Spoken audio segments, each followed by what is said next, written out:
Before we begin exploring fintech in greater detail, let's take a few minutes to consider the history of finance and what purpose it plays in society. To do this, we'll consider three questions.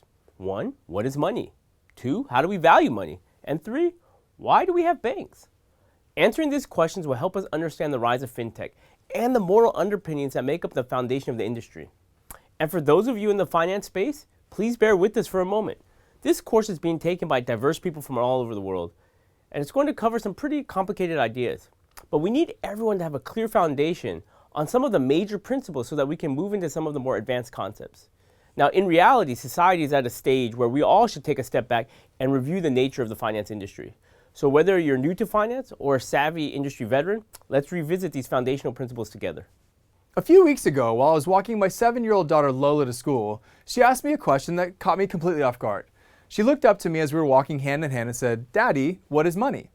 Now, I was confused by the question and started mumbling something about bartering and working and that we use money to represent value. But no matter what I said, she just kept repeating, "That doesn't make any sense. That doesn't make any sense. Money is just paper and it's not worth anything."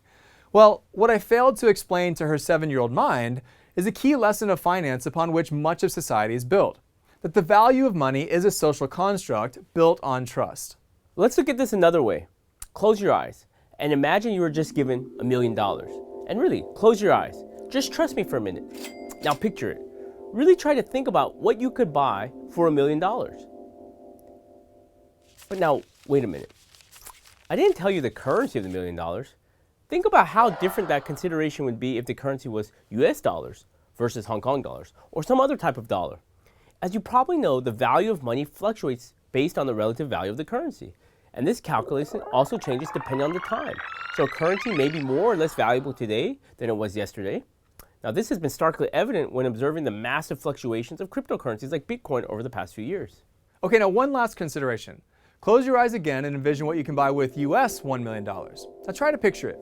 You could buy a nice home, a fancy sports car, or finance a trip around the world several times over. Now, picture that pile of cash and what it would look like. Maybe even consider throwing it out over a bed and just rolling around in it for a while. Now imagine you're stuck on a deserted island. You're starving, thirsty, maybe scared. You have that same pile of money. But what can it buy you now? Are you going to be able to negotiate with the apes for some of their bananas with that money? In that context, the dollars might be more valuable as kindling to help you start a fire. Or imagine if a small boat pulled up to the island with the ability to rescue you, but the price of your rescue was the entire $1 million. Would you pay it? Okay, so what's the point? We share these stories because before we get too far in this course, we need you to understand a couple of things. The first thing is that value is subjective. And when we say value, we're referring to both material value, which is the value that we ascribe to goods and services, but also the value that we place on morality and personal connections. The second thing that we need you to understand is the very concept of money is largely a social construct, something that we have invented as a medium of exchange and to which we have prescribed a specific value.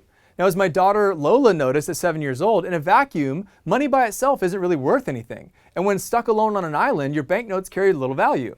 So if currency by itself is essentially without value, then why is it so important and coveted so highly?